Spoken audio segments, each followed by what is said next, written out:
Hi, I'm Rachel, and this is my April 2026 reading wrap-up video, where I talk about most of the books that I read in April. I'm saying most because I'm also judging for the BookTube prize, and I can't talk about those books yet, but that still leaves me this month with 6 books I'm going to talk about. Most of these 6 books I've talked about in some depth in my previous AM reading videos of last month of April, but one of them is completely new. But anyway, I'm just going to get into it and give a bit of a recap. So the first book I read I don't have a physical copy of, and I listened to on Libby. This is Lightbreakers by Aja Gabel. This was one of my 2025 anticipated releases.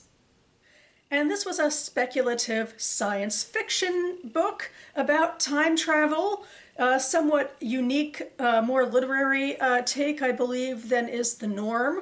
We are following, well, our first POV is Maya, who works at an art gallery, but really wants to be more of an artist in her own right again.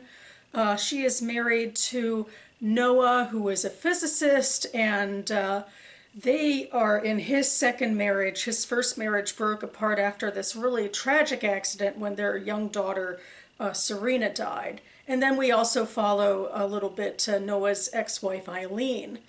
And the major crux of the novel actually comes to pass when Noah is approached by an eccentric billionaire, as you do, who likes Noah's theories about quantum physics and the brain.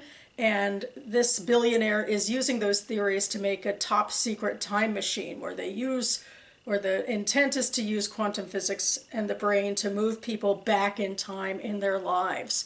And so Noah's going to help them, finalize the project and kind of be their test subject. And he, of course, is very inspired to join this because he wants to go back to when his daughter was alive and maybe see about fixing things in that way.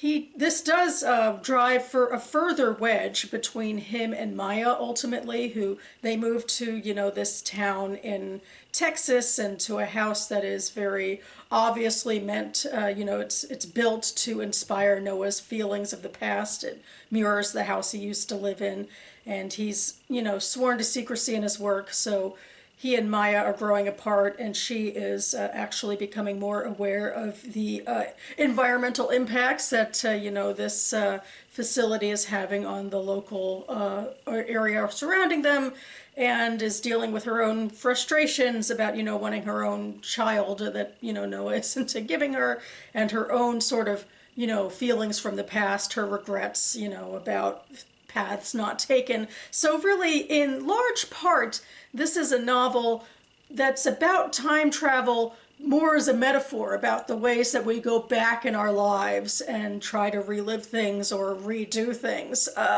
And even when we do get to the actual time travel part, there isn't much that can happen with regards to changing the past, even when Noah and Eileen go back to the night when Serena died. But it is about, the palpability of their grief and what this says about them as people. And of course we have, to a lesser extent, the nefariousness of the billionaire and how this actual project of going back in time is not ultimately a net positive.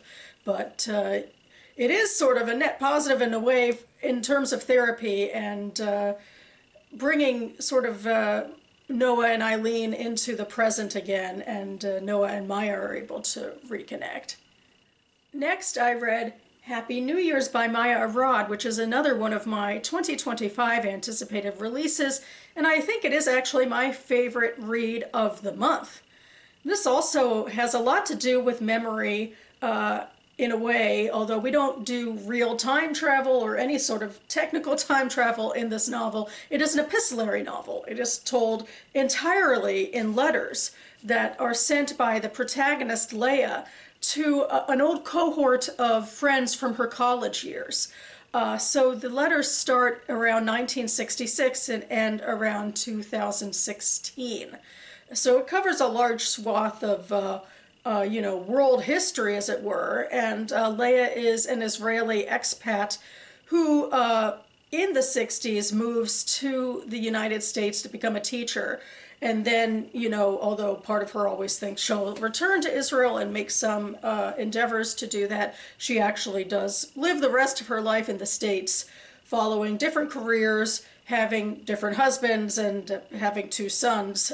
So that really shapes her life. And she writes all of this to this group of friends that, you know, with time dwindles, but actually her time with them influences a lot of her life in ways that she, in her middle age, you know, reckons with in new ways that she doesn't as a younger woman, where in some ways she makes the same sort of mistakes. And this is a way for us to kind of get to know who Leah is as a person and what really formed her.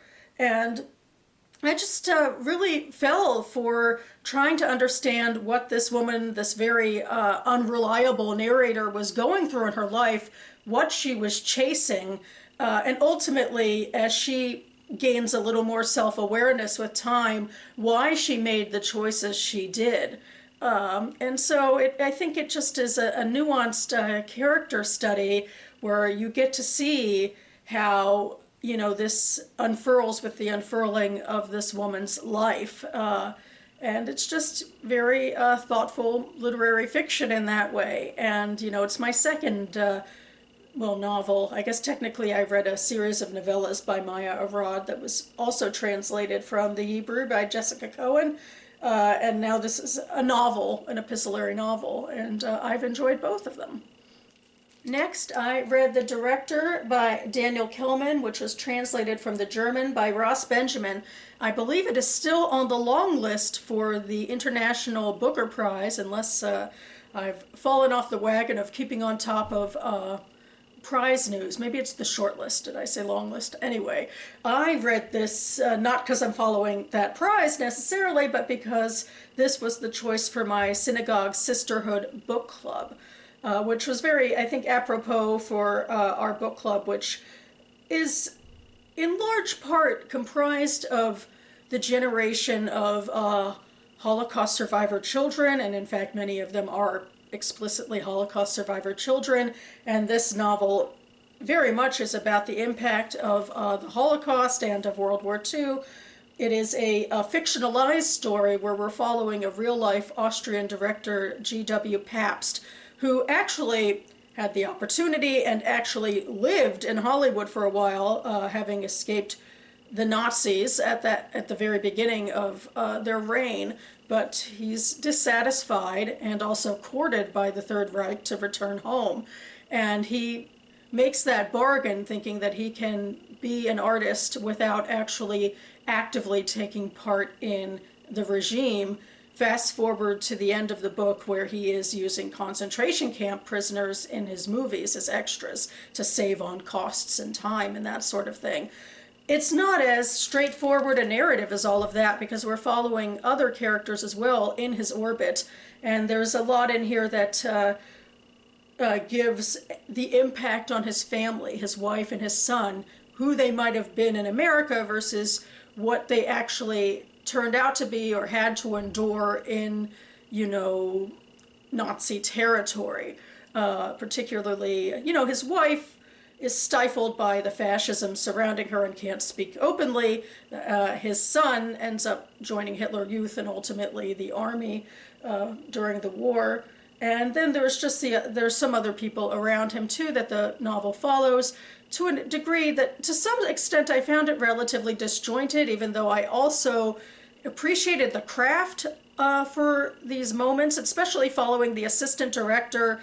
There's a framing device of him in the future, some decades in the future, where he's suffering from dementia, and the writing is very powerful, palpable there, where he, you know, part of it is about just that confusion of dementia, but also he's dealing with these sort of repressed memories about, you know, making films during, you know, and using war crimes in the films, and also the fate of Pabst's final lost film and what he knows about it. And there's just ways that this man suffering from dementia, weaves in and out of understanding the reality. That was, just very compellingly written on the page. Or frankly, I listened to this on audio, and the narrator was very compelling as well.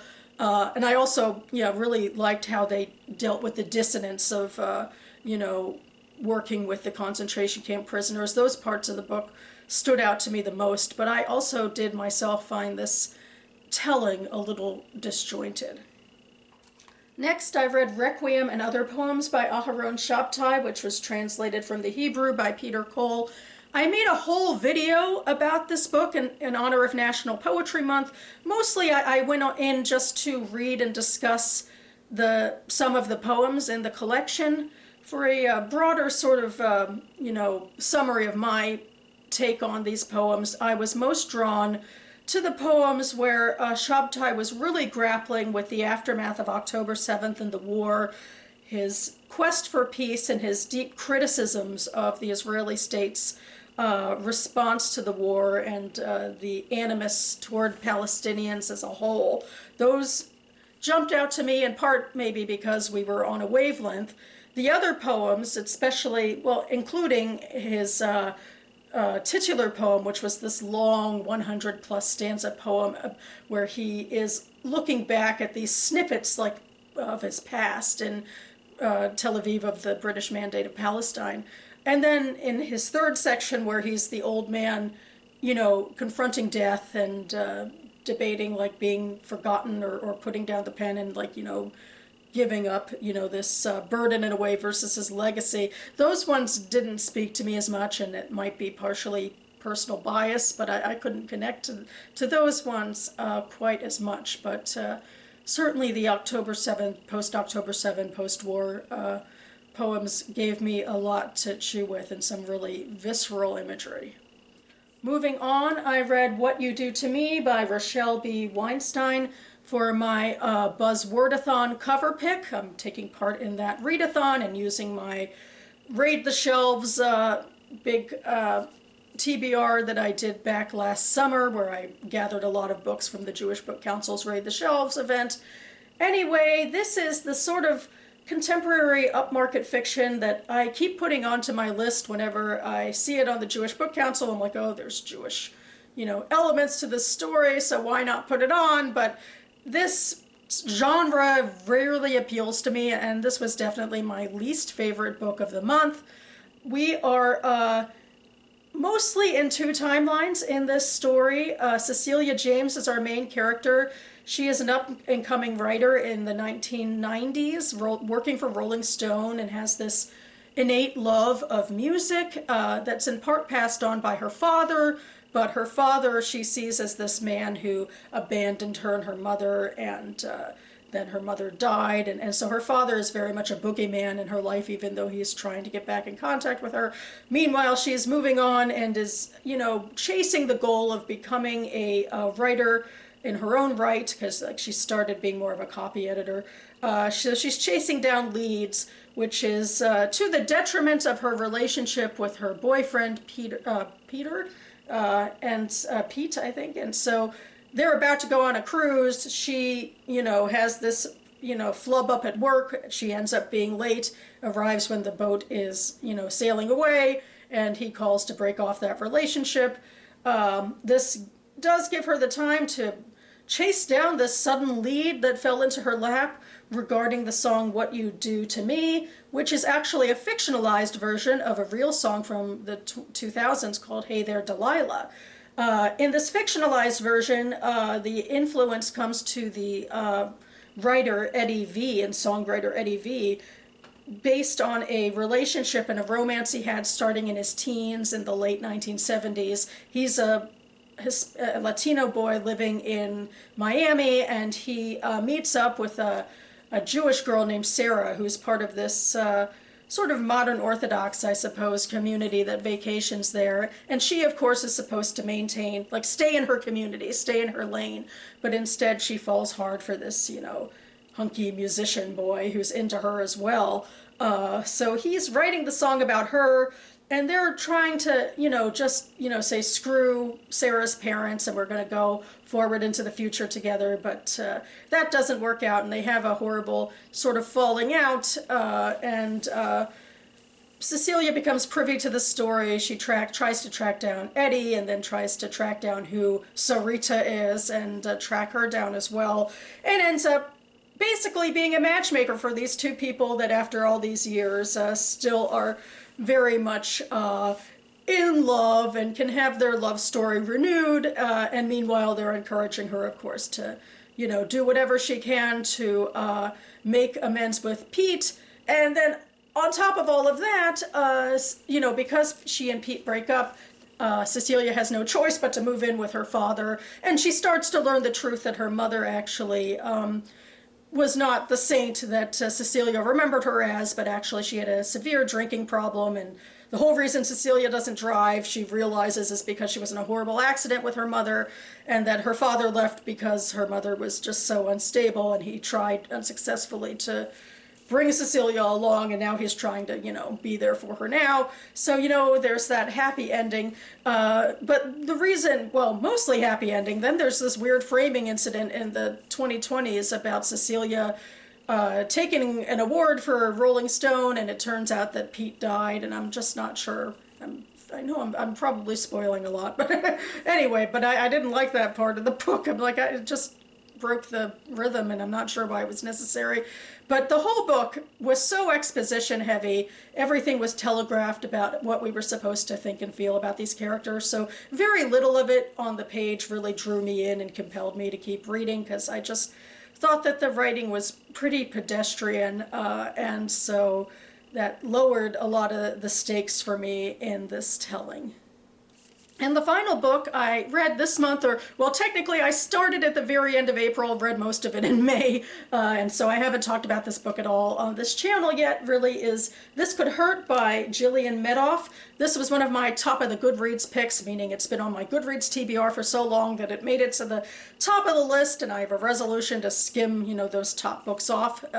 So this book was really compelling to me because it is very much a workplace drama, in the way some of us on BookTube have talked about how the workplace rarely comes into focus in fiction unless it's a cool sort of job, like being a writer for the Rolling Stone. But for those of us who more or less have a corporate job, and it's not so much. It's not so much in fiction. But this one very much centers on the HR department of a corporate organization. And the setting is during 1 year from, I think, late 2009 to late 2010. So it is a very pivotal year. We're in the midst of the recession and of layoffs. And we hop from a few characters' heads.